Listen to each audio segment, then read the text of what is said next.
제 딸아이가 팔에 시퍼런 멍이 든 채 저를 찾아왔습니다. 사위와 함께 점심을 먹고 난 후 무슨 일이 있었냐고 물었죠. 딸은 애써 웃으며 말했습니다. 그냥 길에서 좀 넘어졌어요. 저는 즉시 사위에게 전화를 걸었습니다. 그는 이렇게 답하더군요. 제가 때렸으면 뭐 어쩔 건데요? 장모님이 뭘 하실 수 있는데요? 저는 아무 말 없이 전화를 끊었습니다. 잠시 후 저는 딱 한 통의 전화를 걸었습니다. 다음 날 아침 전화한 것은 바로 그놈이었습니다. 죽고 싶어서 환장하셨어요? 당신이 여기 있어서 다행이군요. 이 영상을 보고 계신다면 좋아요를 누르고 채널을 구독해주세요. 그리고 댓글로 어디서 제 복수 이야기를 듣고 계신지 알려주세요. 제 이야기가 어디까지 갔는지 알고 싶군요. 늦은 오후의 햇살이 서울 인사동의 낡은 공예품 가게 목재 창틀 사이로 비스듬히 쏟아져 들어왔습니다. 제가 아침 내내 공들여 정리해 놓은 빨갛고 노랗고 파란 빛깔의 색실 타래들을 환하게 비추었죠. 65 평생을 살아오면서 저는 이 빛에 익숙해졌습니다. 손으로 짠 보자기에서 나는 밀랍 냄새와 가게 밖 시장에서 떡볶이를 파는 아주머니의 구성진 목소리에도 익숙했죠. 제가 정성스럽게 술을 놓은 손수건을 조심스럽게 접고 있을 때 제 딸 지수의 그림자가 문지방에 어렸습니다. 지수는 가게 안으로 들어섰습니다. 가녀린 어깨가 미세하게 떨리고 있었지만 억지로 미소를 지으려 애쓰고 있었죠. 덥다며 평소에는 절대 입지 않던 긴 소매의 하얀 블라우스를 입고 있었습니다. 저는 왜 이리 일찍 왔냐고 물으려다 말고 그대로 멈춰 섰습니다. 지수가 천가방을 탁자 위에 내려놓을 때 소매가 무심코 걷어 올라가며 하얀 손목 위로 엎질러진 먹물처럼 검붉은 멍자국이 드러났기 때문입니다. 누군가 제 심장을 꽉 움켜쥐는 것처럼 가슴이 철렁 내려앉았습니다. 그 멍은 넘어져서 생기거나 사고로 생긴 것 같지 않았습니다. 제 딸의 살갗에 찍힌 누군가의 손자국처럼 잔인하고 깊게 새겨져 있었습니다. 무슨 일이냐, 얘야. 저는 침착함을 유지하려 애썼지만 목소리가 떨리는 건 어쩔 수 없었습니다. 지수는 서둘러 소매를 내리며 멍을 가렸습니다. 그리고는 제가 무언가를 숨기고 있다는 걸 알아챌 수밖에 없는 어색한 미소를 지었습니다. 아무것도 아니에요, 엄마. 그냥 길에서 좀 넘어졌어요. 목소리는 부드러웠지만 눈은 제 시선을 피했습니다. 저는 더 캐묻고 싶었습니다. 딸의 손을 잡고 소매를 걷어올려 다른 상처는 없는지 보고 싶었습니다. 하지만 저는 그 자리에 얼어붙은 채 서 있었습니다. 만약 더 물어보면 진실이 드러날 것이고 저는 그 진실을 마주할 준비가 되어 있지 않을까봐 두려웠던 것처럼 제 안에 무언가가 저를 막아섰습니다. 저는 말없이 의자를 끌어다 앉게 했습니다. 앉으렴, 딸아. 시원한 유자차라도 한 잔 줄까? 저는 매듭처럼 얽힌 마음으로 주전자를 들고 부엌으로 갔습니다. 지수는 제게 가장 큰 기쁨이었습니다. 행복한 가정을 꾸리는 것이 꿈이라며 아침 햇살처럼 밝게 웃던 딸이었습니다. 이제는 제 그림자처럼 야위고 말없이 앉아 있었습니다. 저는 지수 앞에 유자차를 놓으며 미소를 지으려 애썼지만 이미 가려진 딸의 팔에서 눈을 뗄 수가 없었습니다. 그때 8살 난 제 외손자 민준이가 가게로 뛰어들어오며 제 다리를 껴안았습니다. 할머니, 오늘 선생님이 제 그림이 반에서 제일 예쁘다고 하셨어요. 아이는 해맑은 눈을 반짝이며 제잘거렸습니다. 저는 몸을 숙여 아이의 머리를 쓰다듬었습니다. 그 순수한 미소에 제 마음이 조금은 따뜻해지는 것을 느꼈습니다. 민준이는 제 세상의 전부였습니다. 제가 매일 아침 일어나는 이유, 계속해서 보자기를 만들고 계속해서 살아가는 이유였습니다. 남편이 세상을 떠난 후에요. 하지만 민준이의 미소조차 제 가슴속 불안을 떨쳐내지는 못했습니다. 저는 곁눈질로 지수를 보았습니다. 딸은 고개를 숙인 채 컵 가장자리를 만지작거리고 있었습니다. 마치 비밀을 감추려는 듯이 말이죠.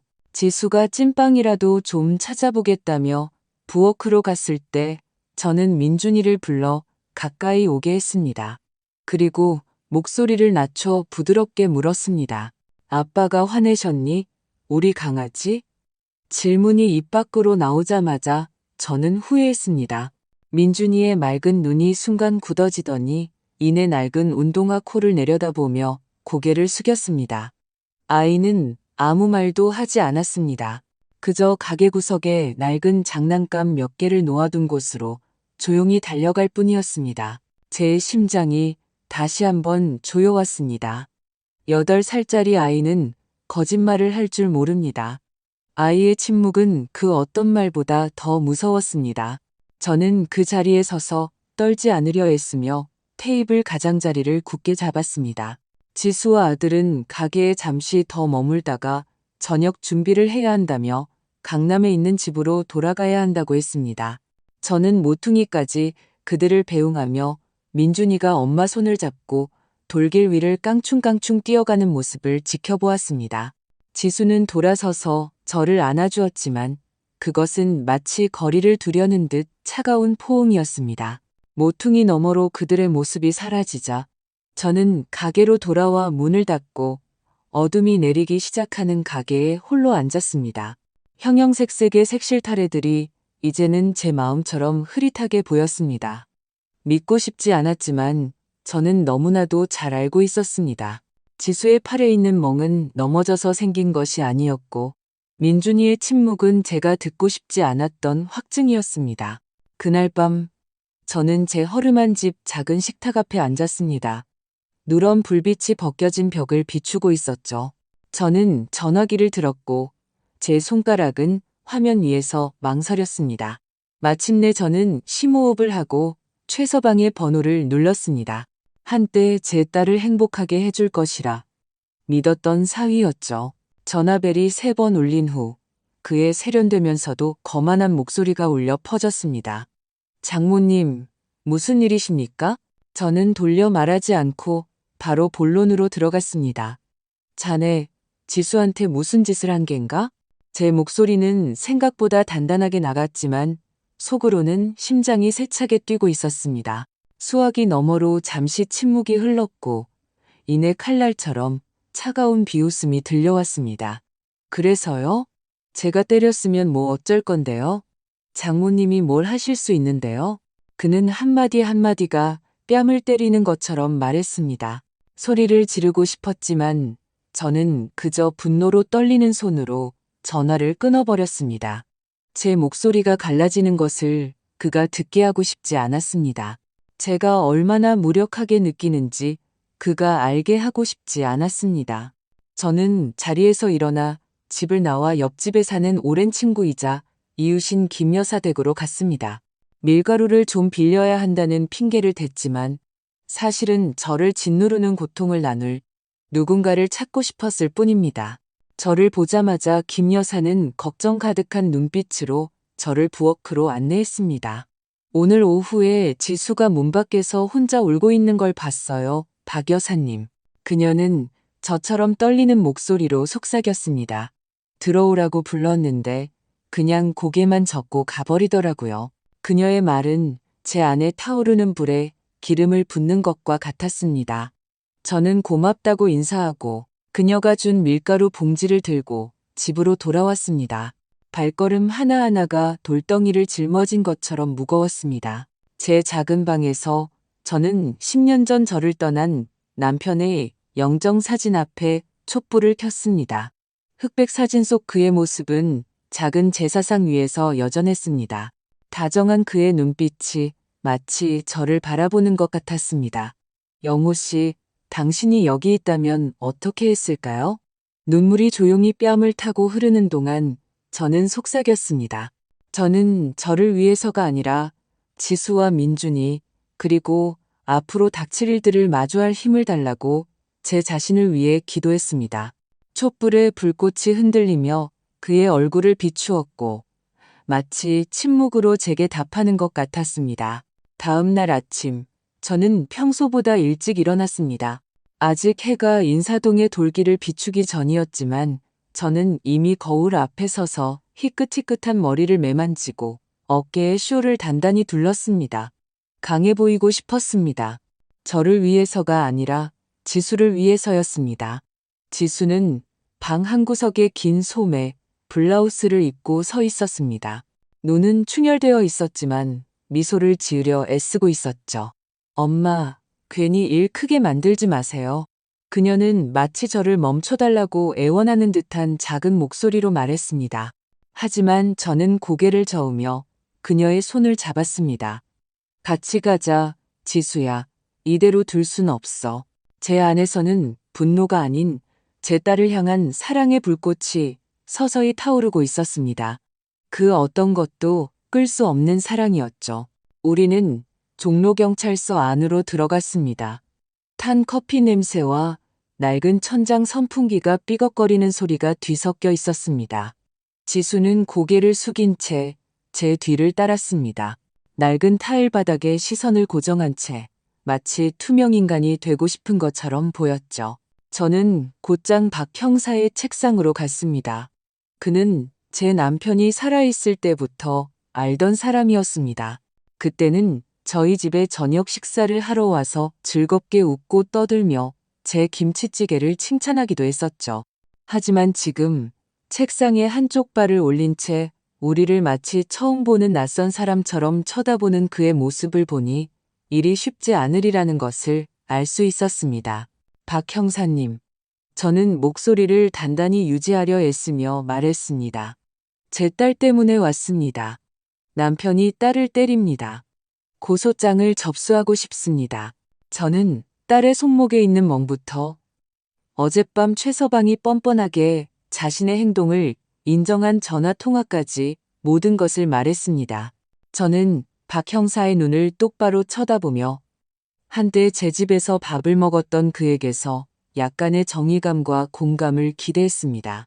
하지만 그는 지수를 곁눈질로 한번 쳐다보더니 몸을 숙여 무언가를 대충 휘갈겼었습니다. 연필이 종이를 긋는 소리가 들렸습니다. 계단에서 넘어졌나 보죠. 가정 내 사고 말입니다. 아시잖습니까? 그는 마치 날씨 이야기를 하는 것처럼 차가운 목소리로 말했습니다. 피가 거꾸로 솟았습니다. 저는 책상을 세게 내리쳤고 그 소리에 사무실 전체가 조용해졌습니다. 아닙니다. 제 딸은 남편에게 맞았습니다. 제 말 똑똑히 들으세요. 이건 사고가 아닙니다. 제 목소리는 두려움이 아닌 가슴 속에서 터져나오는 분노로 떨렸습니다.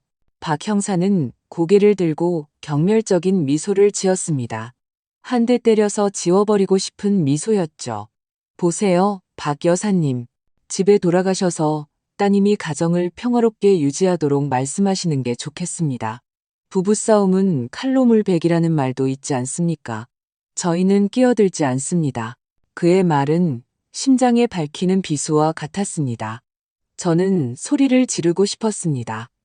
엄마가 도움을 애원하는 것을 보고도 양심이 어디 있냐고 묻고 싶었습니다. 하지만 지수가 제 팔을 잡아당겼습니다. 엄마, 이제 그만 가요. 그녀의 목소리는 갈라졌고 눈에는 눈물이 가득했습니다. 마치 제가 소란을 피우면 상황이 더 나빠질까 두려워하는 것 같았죠.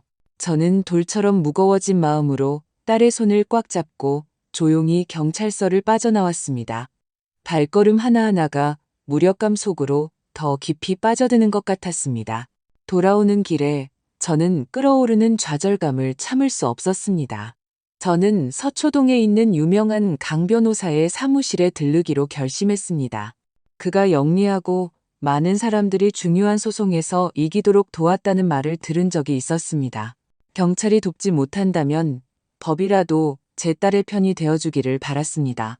강 변호사의 사무실은 흠집 하나 없는 하얀 벽과 번쩍이는 유리문이 있는 새 건물에 있었습니다.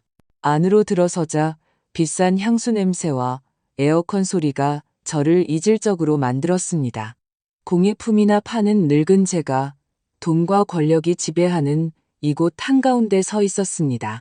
저는 그에게 모든 이야기를 털어놓았습니다. 지수의 팔에 있는 멍부터 최서방의 뻔뻔한 태도까지 강 변호사는 제 앞에 앉아 가죽 의자에 기댄 채 제 이야기가 그저 가십거리라도 되는 양 손가락에 낀 금반지를 천천히 돌리고 있었습니다. 제 이야기가 끝나자 그는 저를 쳐다보았습니다. 그리고는 무언가를 저울질하는 듯한 차가운 시선으로 지수를 보았습니다. 박 여사님, 그가 천천히 말했습니다. 최서방의 배경이 보통이 아니라는 것을 아셔야 합니다. 괜히 건드려봤자 좋을 게 없습니다. 만약 이게 소란이 되면 가장 큰 피해를 보는 것은 지수 씨와 어린 민준이가 될 겁니다. 그의 말은 또 다른 뺨을 맞는 것 같았지만 이번에는 아픔뿐만 아니라 최서방이 쌓아 올린 권력의 벽 앞에서 제가 작고 무력하게 느껴졌습니다. 지수는 제 옆에 앉아 고개를 숙인 채 두 손을 꽉 맞잡고 있었습니다. 저는 딸의 어깨가 마치 울음을 참으려는 듯 떨리는 것을 보았습니다. 딸을 안아주고 포기하지 않겠다고 말해주고 싶었지만 목이 메어왔습니다. 저는 지수를 일으켜 세웠습니다. 더 이상 아무 말도 하지 않고 숨막히는 침묵 속에서 사무실을 빠져나왔습니다. 밖은 자결하는 서울의 한낮 태양이 뜨거웠지만 제 안에서 타오르는 실망의 불꽃에 비하면 아무것도 아니었습니다.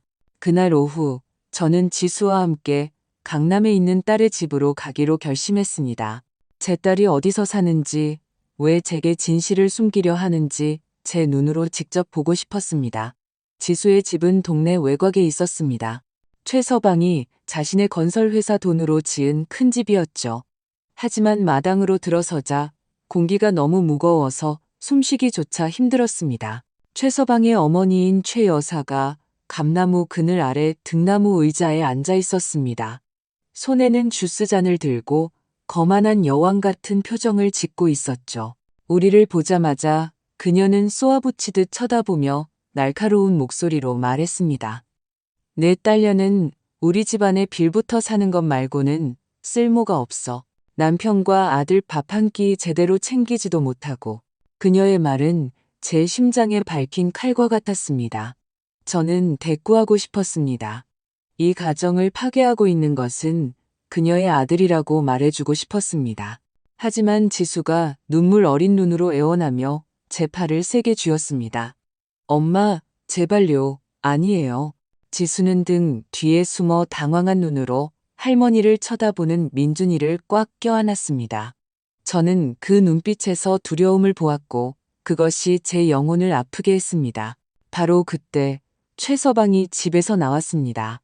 모든 것이 정상이라는 듯 무심하게 넥타이를 매만지며 말이죠. 그는 차갑고 도전적인 눈빛으로 저를 쳐다보았습니다. 그리고는 지수를 향해 명령했습니다. 집에 들어가. 네 엄마가 소란 피우게 두지 말고. 저는 그의 얼굴에 대고 소리치고 싶었습니다. 왜 내 딸을 그렇게 대하냐고 묻고 싶었지만 지수의 애원하는 눈빛이 저를 멈춰 세웠습니다. 저는 돌아서서 그곳을 떠났습니다. 돌길 위를 걷는 제 발걸음이 무거웠습니다. 제 등 뒤에서는 최 여사의 목소리가 여전히 경멸에 차올려 퍼졌습니다. 보자기나 파는 늙은이가 와서 우리 집안에 훈계질할 건 없어. 그녀의 말은 마지막 비수였습니다. 제 자존심을 깊게 베었죠. 그날 밤 저는 인사동의 제 작은 방으로 돌아왔습니다. 남편의 영정 사진 앞에 앉았습니다. 촛불이 그의 얼굴 위에서 깜빡이고 있었죠. 영호 씨, 당신은 늘 정의는 스스로 길을 찾는다고 말했잖아요. 저는 뺨을 타고 흐르는 눈물을 느끼며 속삭였습니다. 그런데 지금 정의는 어디에 있나요? 경찰은 돕지 않고 변호사는 우리를 외면해요. 우리 딸은 고통받고 있는데 저는 아무것도 할 수가 없어요.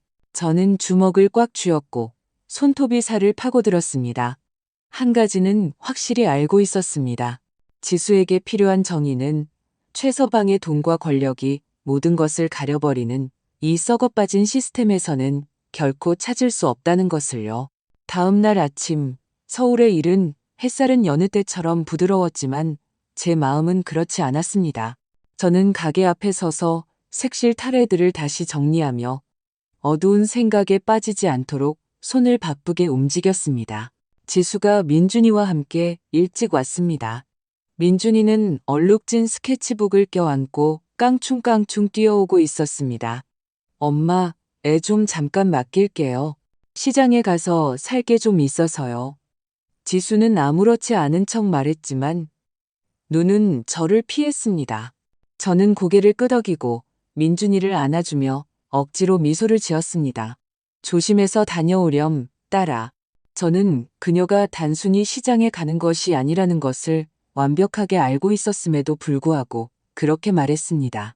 지수가 고개를 숙이는 방식, 더위에도 불구하고 긴 소매 블라우스를 입는 모습에서 무언가가 제 심장을 짓눌렀습니다. 지수가 떠난 후 저는 민준이를 가게 안으로 데려와 색연필과 함께 테이블 한 구석에 앉혔습니다.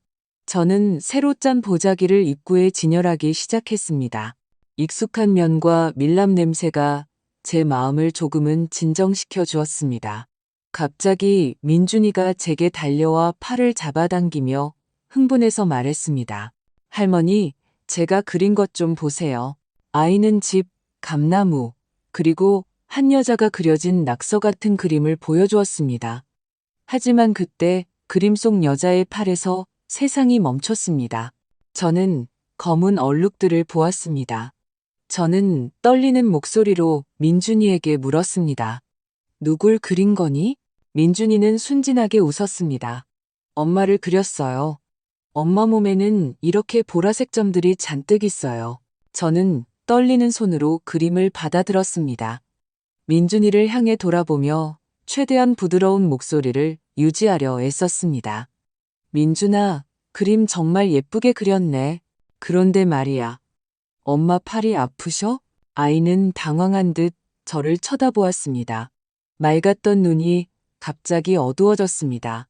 대답하지 않았습니다. 그저 손에 쥔 색연필을 만지작거리며 아주 살짝 고개를 끄덕일 뿐이었습니다. 아이의 침묵은 그 어떤 말보다 더 날카로운 비수 같았습니다. 저는 민준이를 끌어당겨 안으며 온몸을 훑고 지나가는 떨림을 감추려 애썼습니다. 이리 오렴, 할머니가 시원한 유자차 타줄게. 저는 그 순간을 벗어나기 위해 아이 앞에서 무너지지 않기 위해 말했습니다. 저는 부엌으로 가서 남편이 살아있을 때부터 제가 직접 만들어 쓰던 약초기름 한 병을 꺼냈습니다. 민준이가 넘어질 때마다 상처에 발라주던 것이었죠. 하지만 오늘 그 병은 지수를 위한 것이었습니다. 지수가 시장에서 돌아왔을 때 저는 그녀를 빛이 덜 드는 가게 구석으로 데려갔습니다.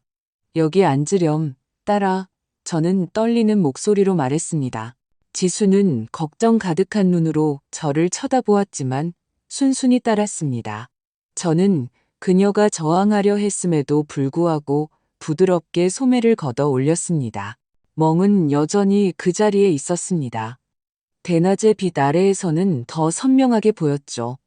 반박할 수 없는 고발장처럼요. 이건 넘어져서 생긴 게 아니야, 지수야. 저는 갈라지는 목소리로 말했습니다.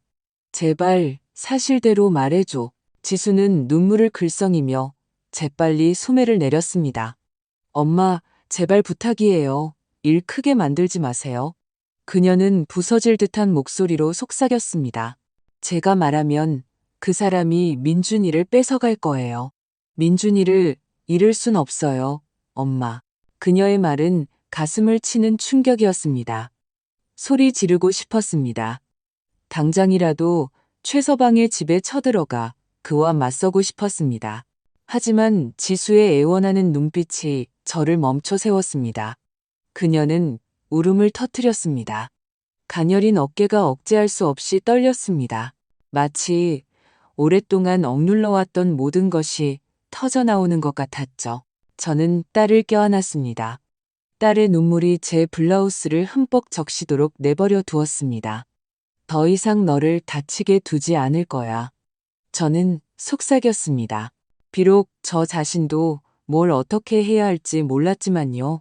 저는 약초기름병을 가져와 멍 위에 부드럽게 발라주었습니다. 박하와 국화향이 퍼졌지만 제 마음의 고통을 덜어주지는 못했습니다. 멍 자국을 만질 때마다 저는 딸의 고통을 느꼈습니다. 피부뿐만 아니라 영혼 깊은 곳에 고통을요. 지수는 거기서 조용히 울었고 저는 그저 딸을 더 꽉 껴안아줄 수밖에 없었습니다. 그렇게 하면 온 세상으로부터 딸을 지켜줄 수 있을 것처럼요. 바로 그때 제 이웃인 김 여사가 시장 바구니를 들고 가게 안으로 들어왔습니다.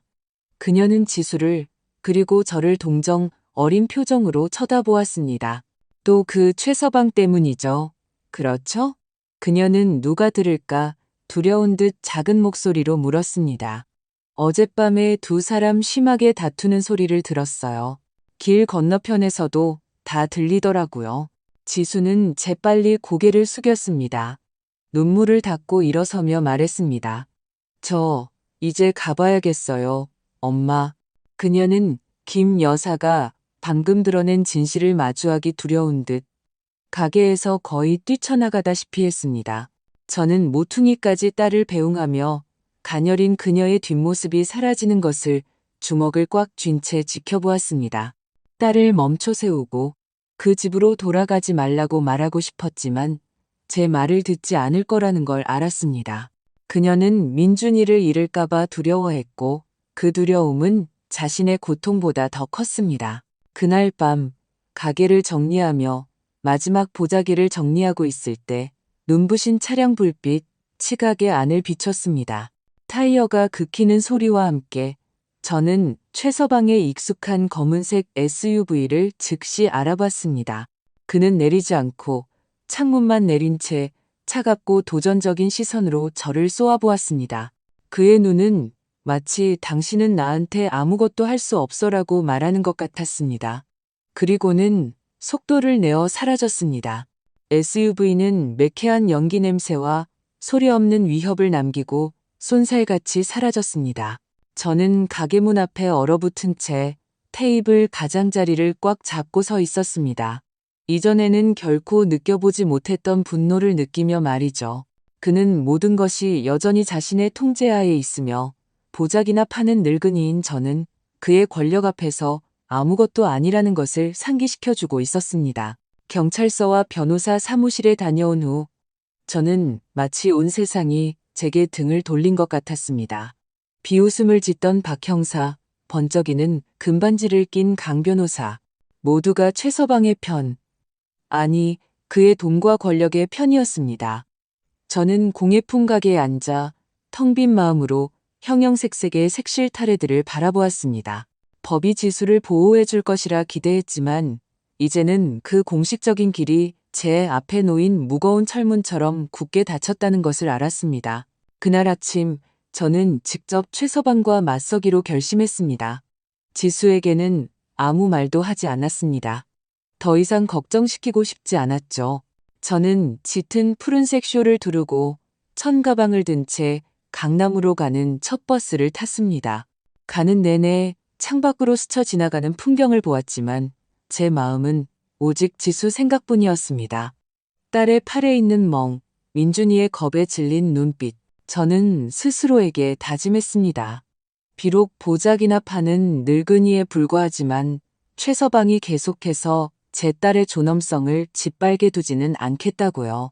최서방의 사무실은 강남 중심가에 있었습니다. 마치 주인의 부를 과시하듯 번쩍이는 유리로 된 새 건물이었습니다. 최강건설이라는 간판이 황금색 글씨로 햇빛 아래 빛나고 있었습니다. 권력의 선언처럼요. 저는 심호흡을 하고 문을 밀고 안으로 들어갔습니다.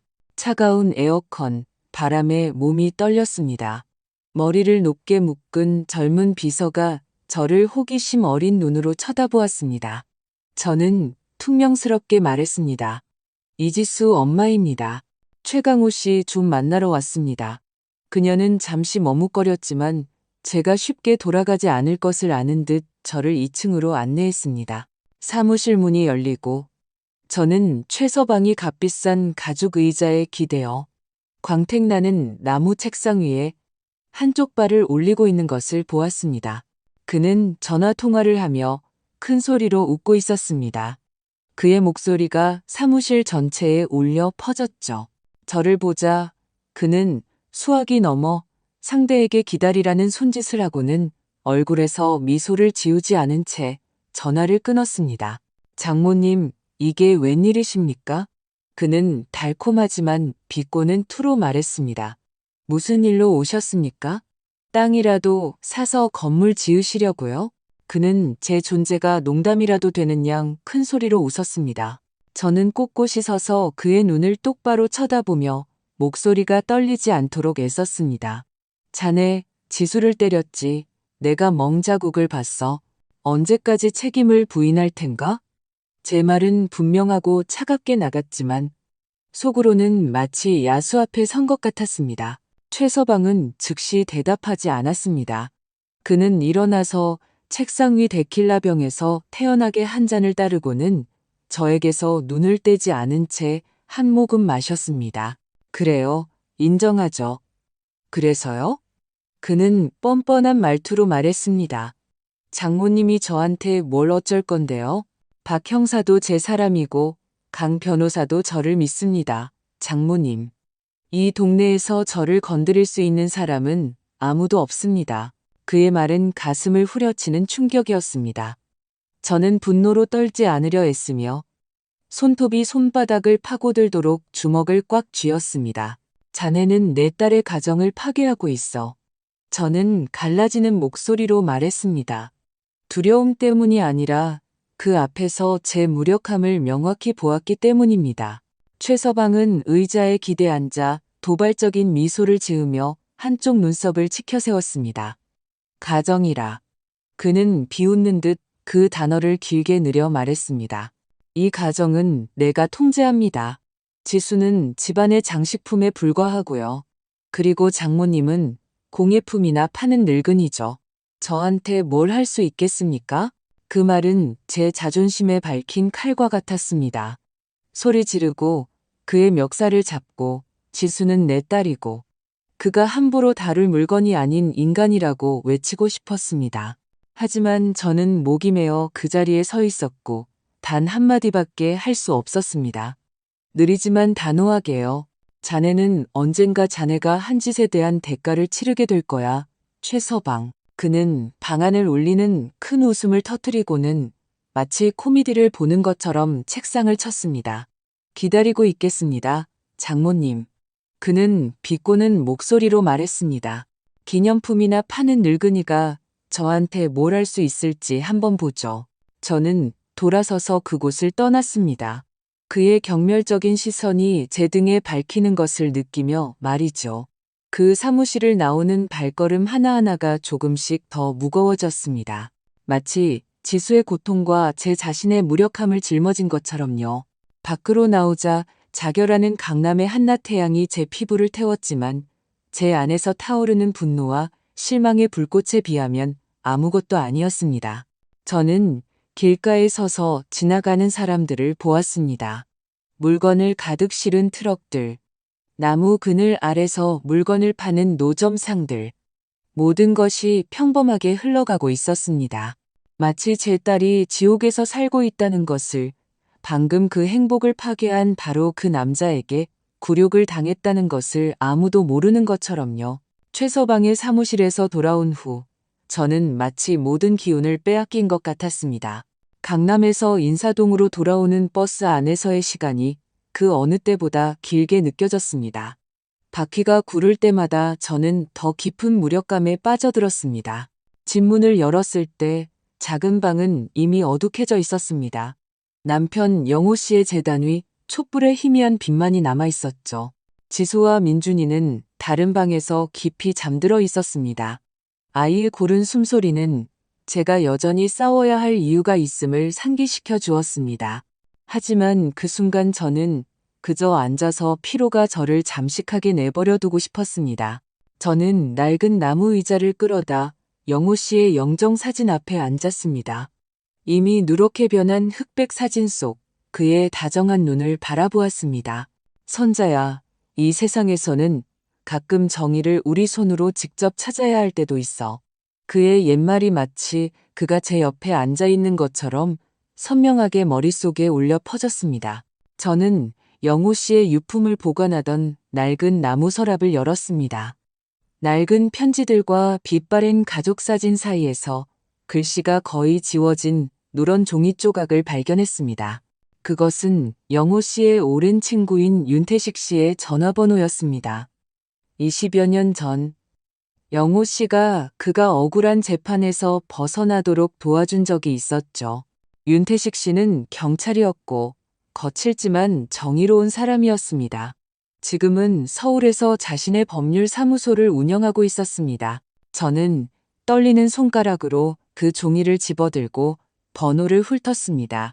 그와 연락한 지는 오래되었지만 만약 누군가 저를 도울 수 있다면 지금은 오직 윤태식 씨뿐이라는 것을 마음속으로 알고 있었습니다.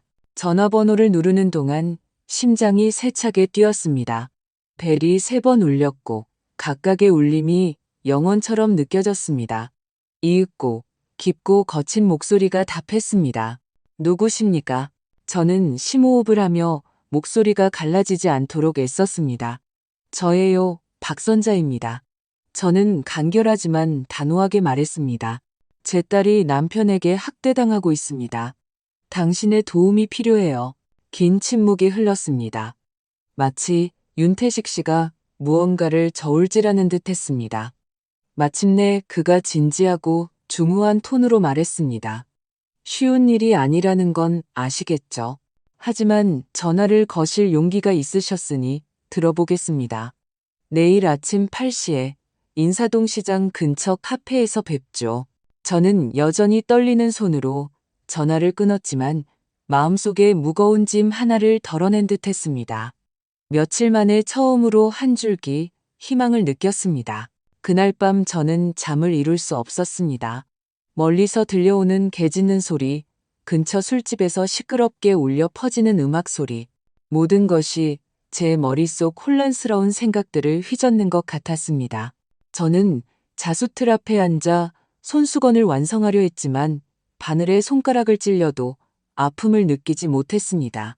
한 땀 한 땀이 지수를, 딸의 팔에 있는 검붉은 멍을, 민준이의 겁에 질린 눈빛을 떠올리게 했습니다. 저는 최서방을 생각했습니다. 그의 비웃음 섞인 목소리, 저를 기념품이나 파는 늙은이라고 부르던 모습. 그는 제가 약하고 무력하다고 생각했겠지만 궁지에 몰린 엄마가 얼마나 강해질 수 있는지는 몰랐을 겁니다. 다음 날 아침 저는 일찍 일어나 민준이를 학교에 데려다 주었습니다. 아이는 제 손을 잡고 어제 그린 그림에 대해 제잘거렸지만 저는 무거운 마음으로 그저 미소만 지을 뿐이었습니다. 집에 돌아와서 지수에게 가게를 맡아달라고 부탁했습니다. 새로운 실 좀 사러 다녀올게. 저는 거짓말을 했습니다. 제가 하려는 일을 딸이 알게 하고 싶지 않았습니다. 지수는 고개를 끄덕였지만 그 눈빛에는 무언가 감지한 듯 걱정이 가득했습니다. 저는 짙은 푸른색 쇼를 두르고 청 가방을 든 채 인사동 시장 모퉁이에 있는 작은 카페로 걸어갔습니다. 볶은 커피와 갓 구운 빵 냄새가 공기를 가득 채웠지만 저는 배고프지 않았습니다. 그저 윤태식 씨를 보고 싶었습니다. 제 딸을 구할 방법이 아직 남아있다고 그가 말해주는 것을 듣고 싶었습니다. 윤태식 씨는 이미 가게 구석에 앉아 기다리고 있었습니다. 어두운 재킷을 입고 김이 모락모락 나는 쌍화차 한 잔을 앞에 두고 있었죠. 마지막으로 보았을 때보다 많이 늙어 있었습니다. 머리는 거의 백발이었지만 그 눈빛은 여전히 날카로워서 아무것도 놓치지 않을 것 같았습니다.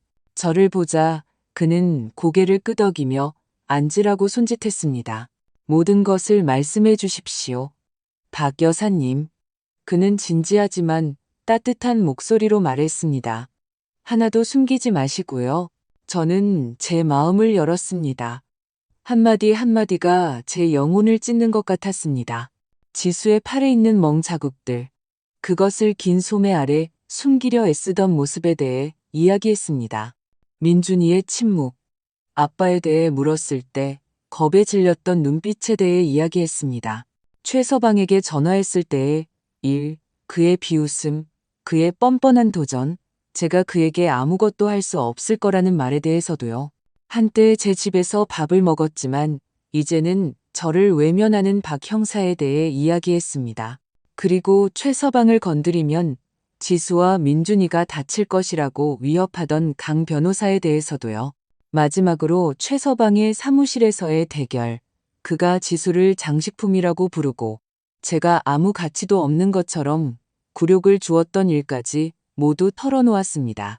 눈물이 뺨을 타고 흘렀지만 닦지 않았습니다. 윤태식 씨가 제 고통과 절망을 보기를 바랐습니다. 윤태식 씨는 조용히 들었습니다. 고개를 끄덕이며 테이블 위 찻잔을 돌렸습니다. 제 말을 끊지 않았습니다. 그저 눈을 가늘게 뜨고 마치 모든 세부 사항을 분석하는 것처럼 들었습니다. 제 이야기가 끝나자 그는 오랫동안 저를 쳐다보더니 진지한 목소리로 말했습니다. 저는 영호 씨에게 빚이 있습니다. 그때 그가 아니었다면 저는 모든 것을 잃었을 겁니다. 이제 그 빚을 갚을 때가 됐군요. 그는 잠시 말을 멈췄습니다. 그의 시선이 더 차가워졌습니다. 하지만 이 길은 쉽지 않을 겁니다. 박 여사님, 최서방은 단순한 폭력배가 아닙니다. 돈과 권력, 그리고 그를 보호하는 거대한 네트워크를 가지고 있습니다. 준비되셨습니까? 저는 즉시 대답하지 않았습니다. 뜨거운 찻잔을 두 손으로 감싸 쥐었고 그 온기가 제 차가운 손가락으로 퍼져나가는 것을 느꼈습니다. 그것이 제 대답이었습니다. 카페에서 만난 지 일주일 후 저는 계속되는 긴장 속에서 살았습니다. 매일 아침 가게를 열고 색실 타레들을 정리하고 손님들에게 미소를 지었습니다. 하지만 제 마음은 다른 곳에 있었습니다. 저는 윤태식 씨를 기다렸습니다. 그가 최서방을 세상에 드러낼 방법을 찾았다는 신호를 기다렸습니다. 전화벨이 울릴 때마다 그일까 싶어 심장이 철렁 내려앉았습니다. 하지만 날들은 조용히 지나갔고 저는 불가능한 것에 희망을 걸었을지도 모른다는 두려움에 빠지기 시작했습니다. 매일 밤 저는 영호 씨의 재단 앞에 앉아 촛불을 켜고 계속할 힘을 달라고 속삭였습니다. 영호 씨, 제가 옳은 일을 하고 있는 걸까요? 저는 물었지만 깜빡이는 불꽃만이 제게 답할 뿐이었습니다. 그러던 어느 날 오후 황금빛 햇살이 가게 문으로 쏟아져 들어올 때 윤태식 씨가 나타났습니다. 그는 낡고 두꺼운 가죽 서류 가방을 손에 들고 들어왔습니다. 평소보다 더 심각한 얼굴이었죠. 박 여사님, 드릴 말씀이 있습니다. 그는 진지하지만 단호한 목소리로 말했습니다. 저는 그를 제가 잠 못 이루는 밤에 자수를 놓고 나던 작은 뒷방으로 안내했습니다. 지수는 계산대에서 손님과 웃으며 이야기하고 있었습니다. 모든 것을 전혀 모른 채 말이죠. 저는 이길 수 있을지 모르는 전투에 막 들어서는 것처럼 세차게 뛰는 심장을 안고 문을 닫았습니다. 윤태식 씨는 나무 테이블 위에 서류 가방을 놓고 그것을 열어 제 앞에 두꺼운 서류 뭉치들을 펼쳐 놓았습니다. 저는 페이지들, 숫자들, 휘갈겨 쓴 서명들을 보았고 머리가 어지러워지는 것을 느꼈습니다. 그는 각각의 문서를 가리키며 천천히 설명했습니다. 이것들은 최서방 회사 건설 계약서 사본입니다. 금액이 뻔뻔하게 위조되어 있습니다. 자재 가격을 2배, 3배로 부풀려서 돈을 빼돌렸습니다. 그는 빨간 도장이 선명하게 찍힌 은행 영수증 뭉치로 넘어갔습니다. 이것은 그가 그의 어머니 최 여사 명의의 자선재단을 통해 돈 세탁을 했다는 증거입니다. 더러운 돈이 그곳을 거쳐 다시 그의 주머니로 들어갔습니다. 마지막으로 그는 제 피를 차갑게 만드는 손글씨가 적힌 청구서 뭉치를 제게 가까이 내밀었습니다. 보호보증, 박 형사. 저는 떨리는 손으로 각각의 종이를 집어들었습니다. 그 숫자들, 그 서명들, 그 메모들은 칼과 같았습니다. 제 심장을 베었을 뿐만 아니라 최서방에 대한 역겨운 진실을 드러냈습니다. 그는 아내를 때리는 폭력적인 남자일 뿐만 아니라 작고 더러운 부패 네트워크의 중심이었습니다. 윤태식 씨는 눈을 가늘게 뜨고 저를 쳐다보며 목소리를 낮췄습니다. 보시다시피 박 여사님, 그는 지수 씨에게만 해를 끼치는 것이 아닙니다. 썩어빠진 시스템 전체의 일부입니다. 그를 무너뜨리려면 시스템 전체를 겨냥해야 합니다. 저는 고개를 끄덕였지만 목이 메어 말을 할 수가 없었습니다. 지수를, 딸의 팔에 있는 검붉은 멍자국을, 민준이의 겁에 질린 눈빛을 생각했습니다. 이 서류들은 단순한 증거가 아니었습니다. 희망이었습니다. 제 딸을 최서방이 만든 지옥에서 꺼내줄 수 있다는 희망이었죠. 하지만 바로 그때 앞에서 지수의 목소리가 들렸습니다. 엄마, 손님이 보자기 찾으세요. 심장이 쿵하고 내려앉았습니다. 저는 재빨리 서류들을 모아 테이블 아래 숨기고 억지로 미소를 지으며 나갔습니다. 금발에 환한 미소를 띤 미국인 부부가 기념품을 찾고 있었습니다. 저는 그들에게 수놓은 손수건 몇 개를 보여주었습니다. 한 땀 한 땀에 대해 이야기했지만 제 마음은 여전히 최서방의 비밀이 놓여있는 뒷방에 있었습니다.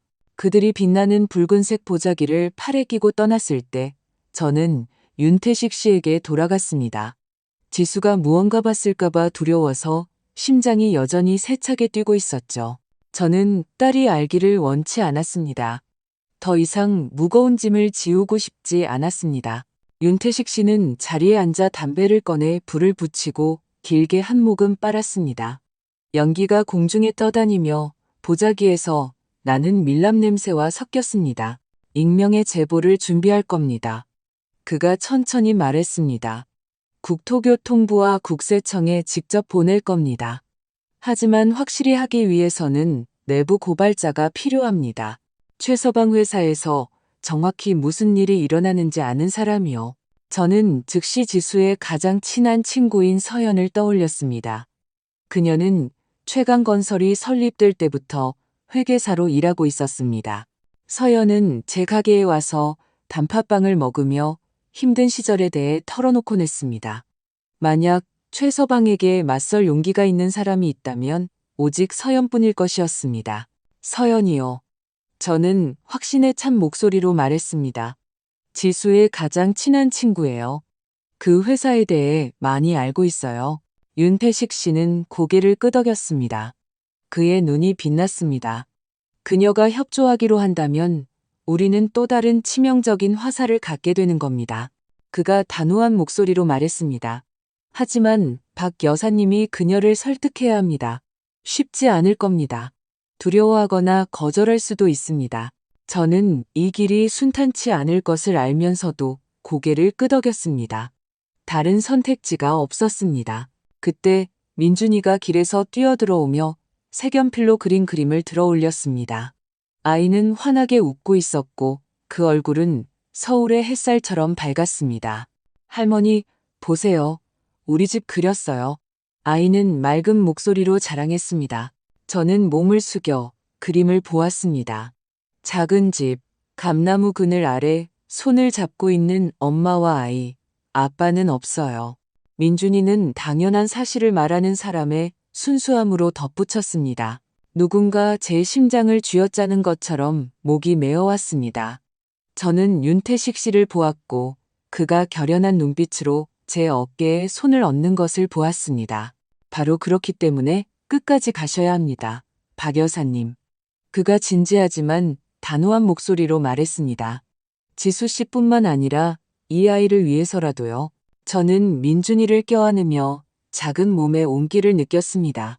아이의 그림은 단순한 낙서가 아니었습니다. 제가 왜 싸우고 있는지 상기시켜주는 것이었습니다.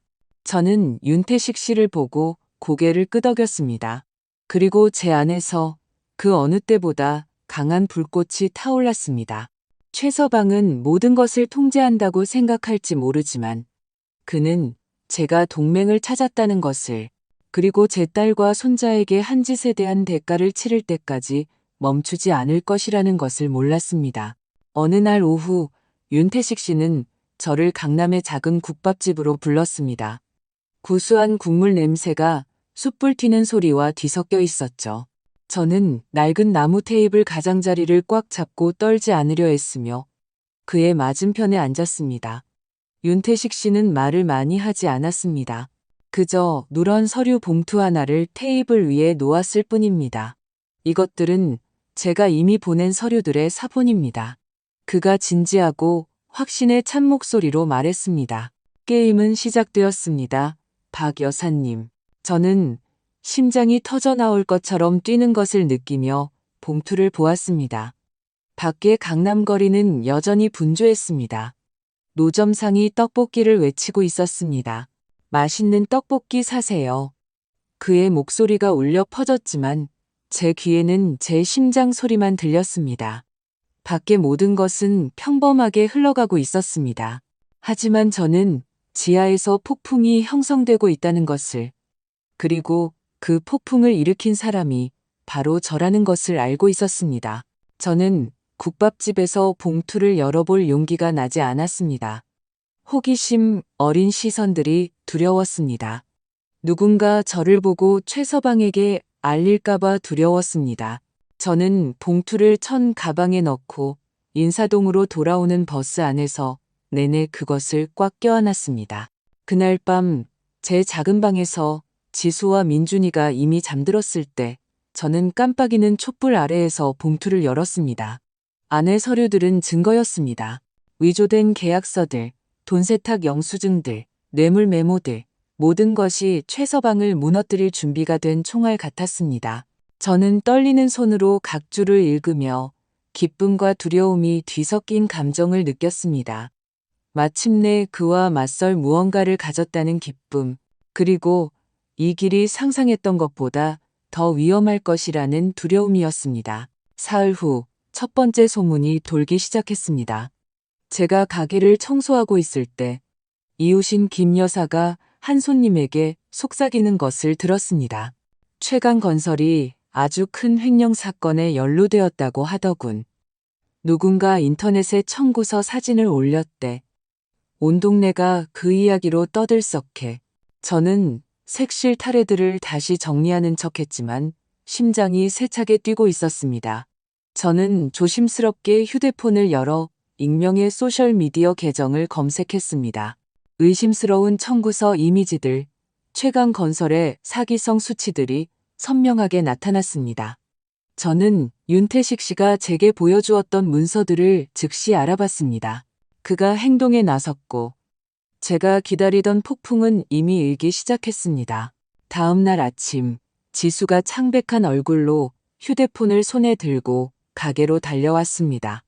엄마, 이것 좀 보세요. 그녀가 놀란 목소리로 말했습니다.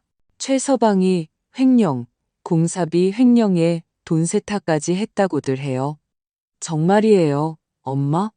지수의 눈은 마치 울었던 것처럼 충혈되어 있었습니다. 저는 딸의 손을 잡고 꽉 쥐며 목소리가 차분하게 들리도록 애썼습니다. 너는 민준이만 신경 쓰렴. 저는 진실을 알고 있었음에도 불구하고 말했습니다. 다 잘 될 거야. 하지만 딸의 눈을 보자 두려움과 희망이 뒤섞여 있는 것을 보았습니다.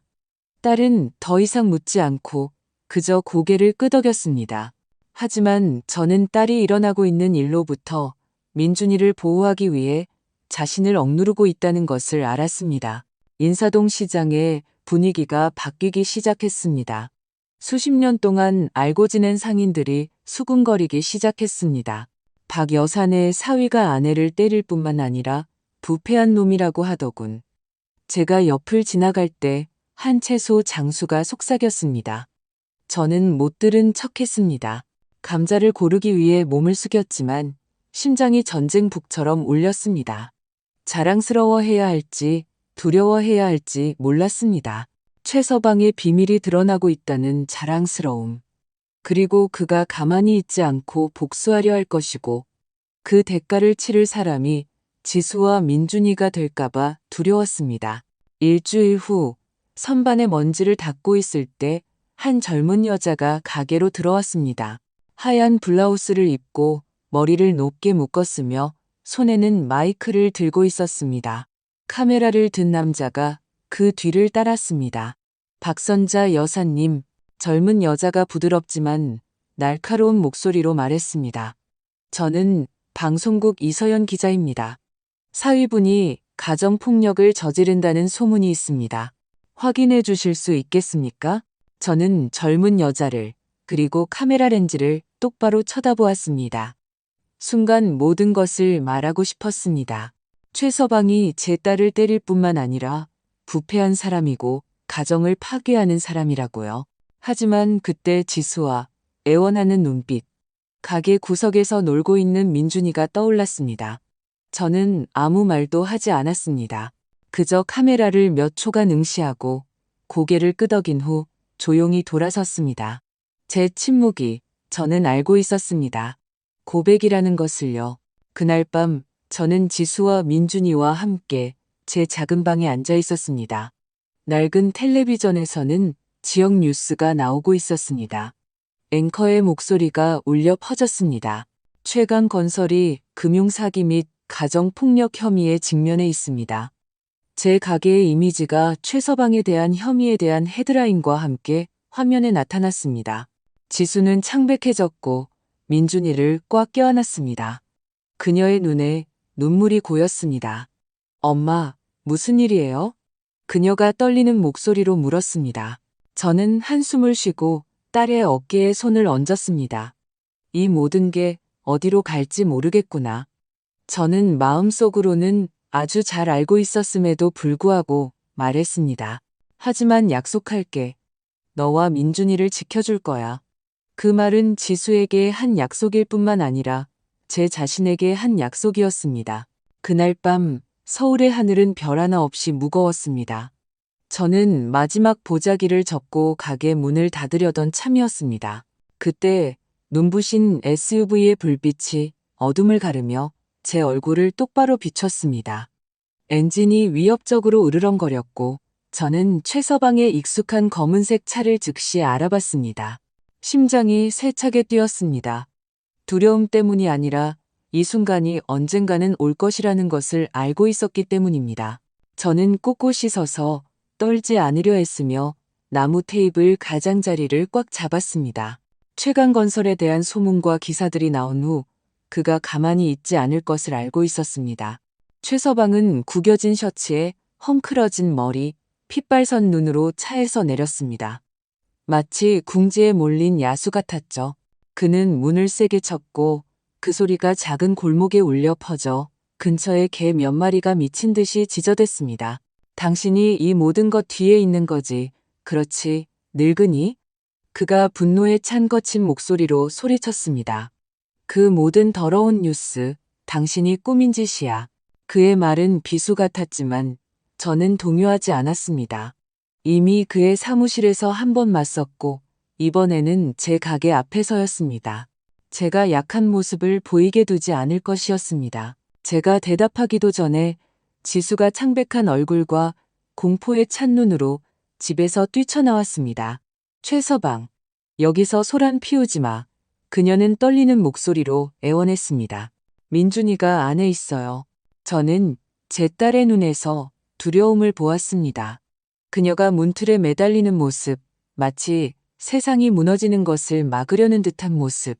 저는 지수를 부드럽게 안으로 밀어넣고 속삭였습니다. 들어가렴 딸아, 내가 처리할게. 그녀는 고개를 저었고 눈물이 뺨을 타고 흘렀습니다. 하지만 저는 단호한 눈빛으로 그녀를 보았고 마침내 그녀는 유일한 버팀목인 양문틀에 몸을 기댄 채 뒤로 물러섰습니다. 저는 밖으로 나가 최서방과 마주섰습니다. 그는 키가 크고 거만하게 서 있었지만 저는 그의 눈에서 공포를 볼 수 있었습니다. 소문과 기사들이 그를 통제 불능 상태로 만들었고 저는 그 어느 때보다 강해져야 할 때라는 것을 알았습니다. 저는 심호흡을 하고 느리지만 단호한 목소리로 말했습니다. 내가 아니야, 최서방. 정의가 한 짓이지. 손바닥으로 하늘을 가릴 수 있을 거라 생각했겠지만 진실은 언제나 길을 찾는 법이야. 제 말은 제가 보자기에 놓는 한 땀 한 땀처럼 날카롭고 돌이킬 수 없이 분명하게 나왔습니다. 그는 으르렁거리며 한 팔거리까지 더 가까이 다가왔습니다. 후회하게 될 거야. 그는 분노로 떨리는 목소리로 소리쳤습니다. 내가 당신 가게를 잃게 만들고 이 동네에서 당신 명예를 전부 잃게 만들겠어. 그의 위협은 차가운 바람 같았지만 저는 물러서지 않고 굳건히 서 있었습니다. 지수를, 멍자국을, 딸의 팔을, 아빠의 모습이 없는 민준이의 그림을 생각했습니다. 명예를 잃은 건 오래전부터 자네였어, 최서방. 저는 얼음처럼 차분하게 말했습니다. 그리고 나는 그저 공예품이나 파는 늙은이지만 자네가 계속해서 내 딸을 상처 입히는 것을 허락하지 않을 거야. 이웃들이 창문으로 고개를 내밀기 시작했고 근처 집들의 불빛이 골목을 비췄습니다. 저는 몇몇 사람들이 휴대폰을 들어 그 장면을 녹화하는 것을 보았습니다. 최서방도 그것을 알아챘습니다. 그의 시선이 군중을 훑었고 저는 그 안에서 공포를 보았습니다. 그는 욕설을 내뱉고 맹렬하게 자신의 SUV로 돌아서서 문을 쾅 닫았습니다. 타이어가 돌길 위해서 긁히는 소리를 내며 그가 속도를 냈고 매캐한 연기 냄새와 긴장된 공기를 남겼습니다. 저는 SUV가 멀리 사라지는 것을 지켜보며 그 자리에 서 있었습니다. 안도감과 무거운 걱정이 뒤섞인 감정을 느끼면서요. 그는 통제력을 잃고 있었지만 여전히 위험하다는 것을 알고 있었습니다. 지수는 입구에 주저앉아 두 손으로 얼굴을 가리고 절망적으로 흐느꼈습니다.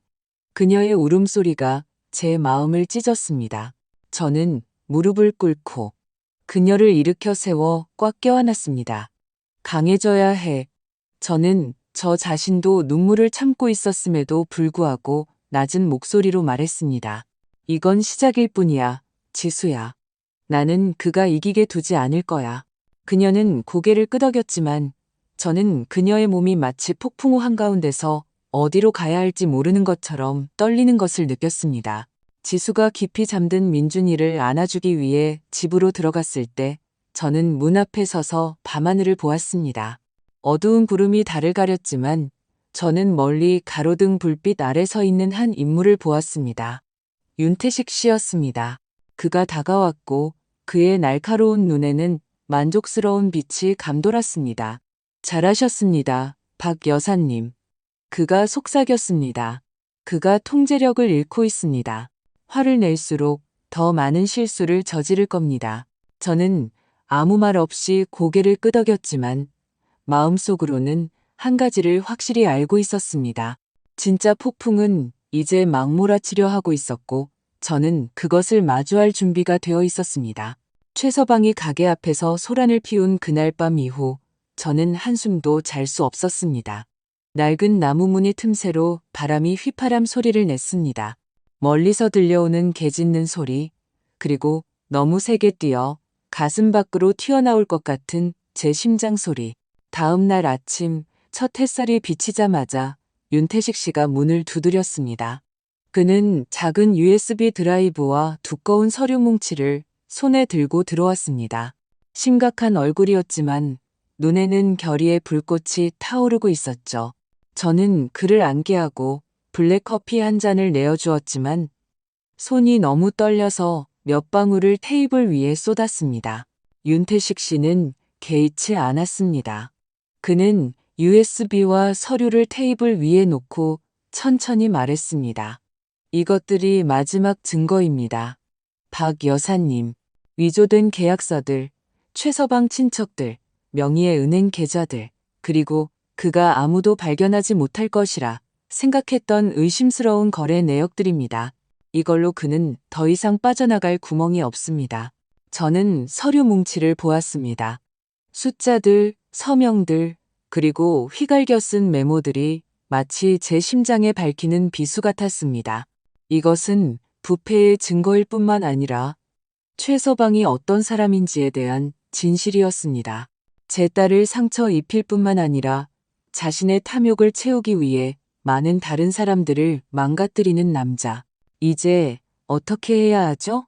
저는 잠을 못 자서 쉰 목소리로 물었습니다. 윤태식 씨는 아이러니하지만 자신감 있는 미소를 지었습니다. 그가 스스로 무덤을 파게 만들 겁니다. 그가 차가운 눈빛으로 말했습니다.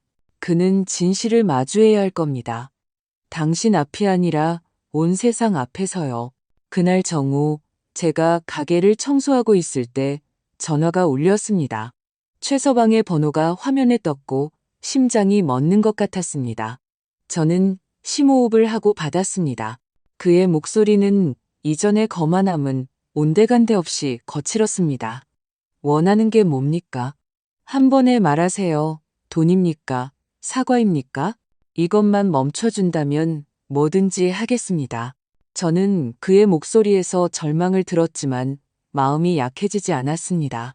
지수의 팔에 있는 멍자국, 민준이의 겁에 질린 눈빛, 영호 씨의 재단 앞에서 기도했던 밤들을 생각했습니다. 진실을 원해. 저는 단호한 목소리로 답했습니다. 모든 것을 고백해. 나한테가 아니라 모두 앞에서. 저는 그가 무언가 더 말하기 전에 전화를 끊었습니다. 심장이 세차게 뛰었지만 큰 안도감을 느꼈습니다. 마치 가슴에서 커다란 돌덩이를 내려놓은 것 같았죠. 그날 밤 윤태식 씨와 저는 서울 외곽의 작은 술집에서 이서연 기자를 만났습니다. 가게는 거의 비어 있었고 부드러운 음악 소리와 맥주 냄새만 났습니다. 이서연 기자는 머리를 묶고 손에는 녹음기를 든 채 호기심과 경계심이 섞인 눈빛으로 구석에 앉아 있었습니다. 저는 윤태식 씨가 준비한 모든 서류를 그녀에게 건넸습니다. 각 페이지가 최서방에 대한 진실의 조각 같았죠. 그녀는 각 문서를 훑어보며 검토한 후 한숨을 쉬며 낮은 목소리로 말했습니다. 이걸 보도하면 온 동네가 뒤집어질 겁니다. 박 여사님, 정말로 계속 진행하시겠습니까? 저는 망설임 없이 그녀의 눈을 똑바로 쳐다보았습니다. 멈추기에는 너무 멀리 왔어요. 저는 말했습니다. 제 딸은 자유로워질 자격이 있어요. 그리고 이 진실은 세상에 나와야만 해요. 다음 날 아침 저는 일찍 일어났습니다. 커피를 끓였지만 한 모금도 마실 수 없었습니다. 텔레비전을 켜자 한방송 채널에서 생방송으로 특별 뉴스를 내보내고 있었습니다. 최강우가 기자회견장 한가운데 앉아 있었습니다. 창백한 얼굴에 관자놀이에서는 땀이 흐르고 평소 입던 양복은 이제 구겨져 보였습니다. 수십 대의 카메라 앞에서 그는 떨리는 손으로 종이를 들고 준비된 성명을 한마디 한마디 읽어내려갔습니다. 목소리는 갈라졌지만 각 단어는 분명했습니다. 그는 이지수를 학대했음을 인정했습니다. 최강건설이 재정적 비리와 입찰 사기를 저질렀음을 인정했습니다. 그리고 마지막으로 가족에게 공개적으로 사과하고 회사를 해산하겠다고 발표했습니다. 저는 작은 텔레비전 앞에 앉아 테이블 가장자리를 꽉 잡고 있었습니다. 화면 속 최서방의 모습은 세상 앞에 벌거벗겨진 한 남자의 모습이었습니다. 저는 만족감이 아니라 깊은 슬픔을 느꼈습니다. 그는 제가 신뢰했던 남자였고 지수에게 행복을 줄 것이라 생각했던 사람이었습니다. 이제 그는 자신의 죄악에 의해 무너진 자신의 그림자에 불과했습니다. 밖에서는 시장 손님들의 수군거림이 들려오기 시작했습니다. 최서방이 무너졌대. 그렇게 폭력적일 줄 누가 알았겠어? 이제 모든 걸 잃었네. 저는 들었지만 대답하지 않았습니다. 그저 제 옆에 앉아있는 지수를 조용히 바라볼 뿐이었습니다. 그녀는 민준이를 꽉 껴안고 있었고 눈물이 조용히 뺨을 타고 흘렀습니다. 민준이는 혼란스러운 듯 엄마를 쳐다보다가 저를 향해 물었습니다. 할머니, 아빠 이제 안 돌아오는 거죠? 저는 아이를 끌어당겨 안았습니다. 대답하지 않고 그저 머리를 쓰다듬어 주었습니다.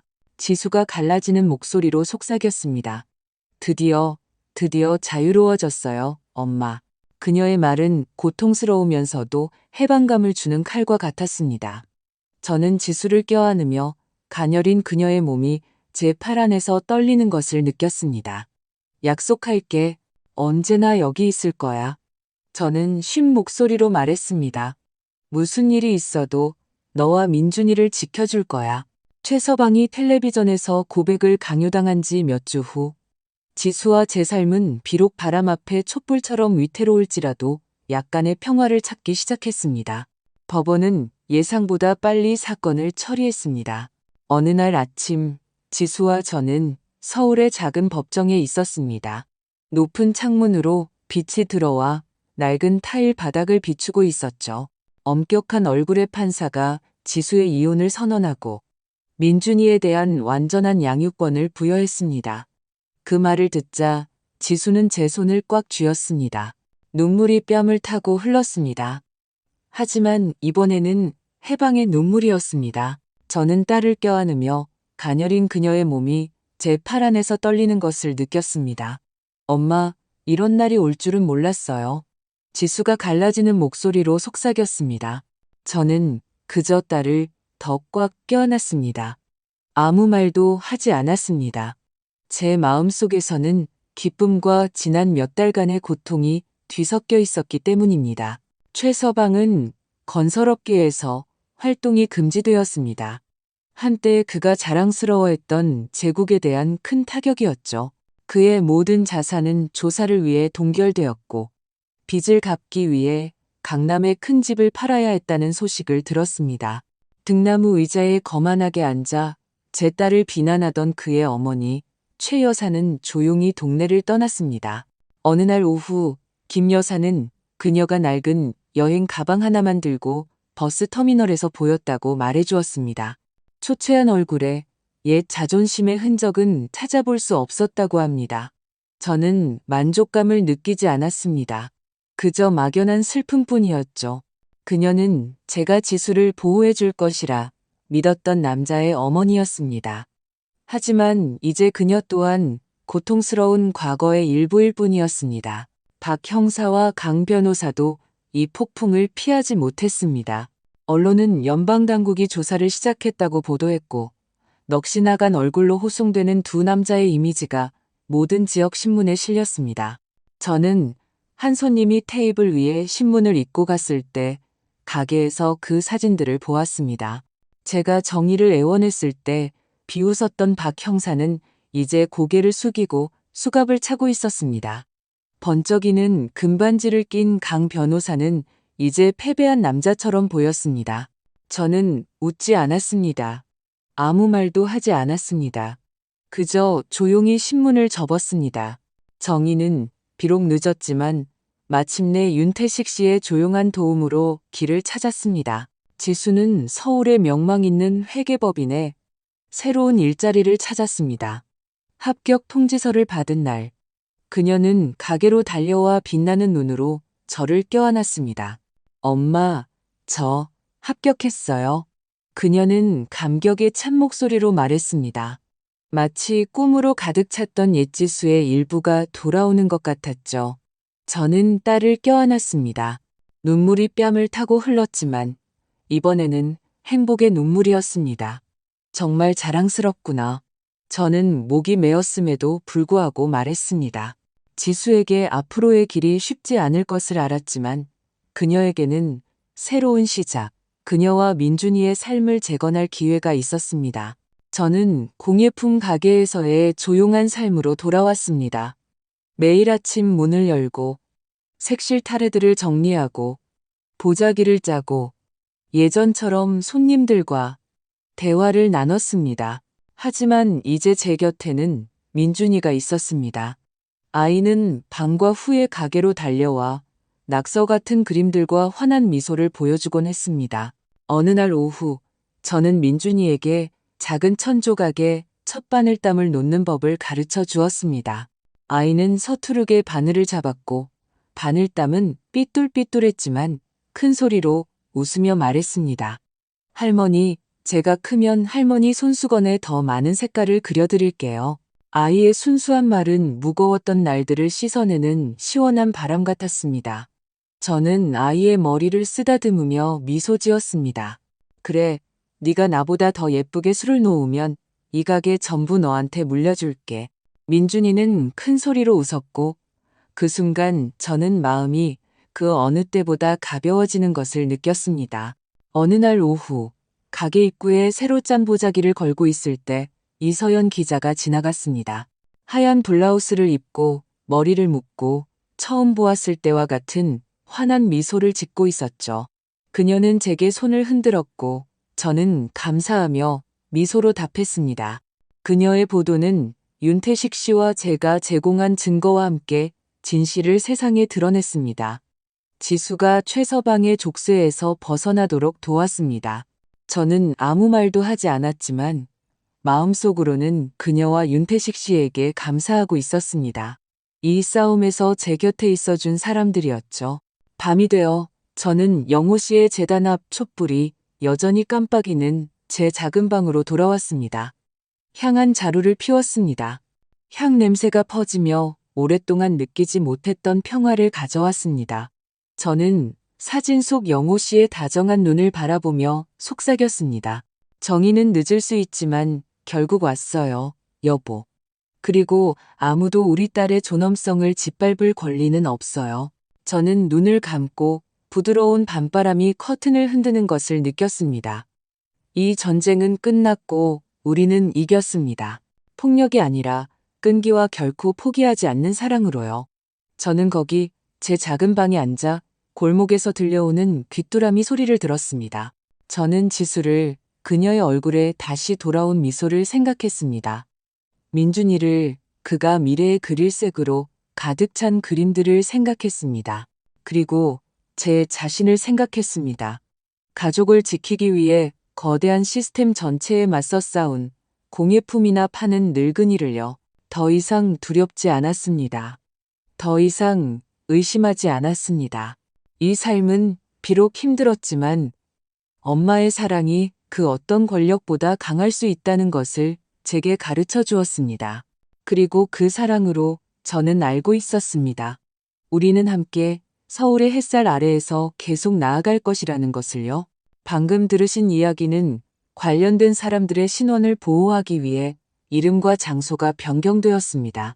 우리는 판단하기 위해서가 아니라 누군가가 듣고 잠시 멈춰서 생각해 보기를 바라는 마음으로 이 이야기를 전합니다. 얼마나 많은 어머니들이 자신의 집안에서 조용히 고통받고 있을까요? 저는 진심으로 묻고 싶습니다. 만약 당신이 제 입장이었다면 어떻게 하시겠습니까? 평화를 유지하기 위해 침묵을 선택하시겠습니까?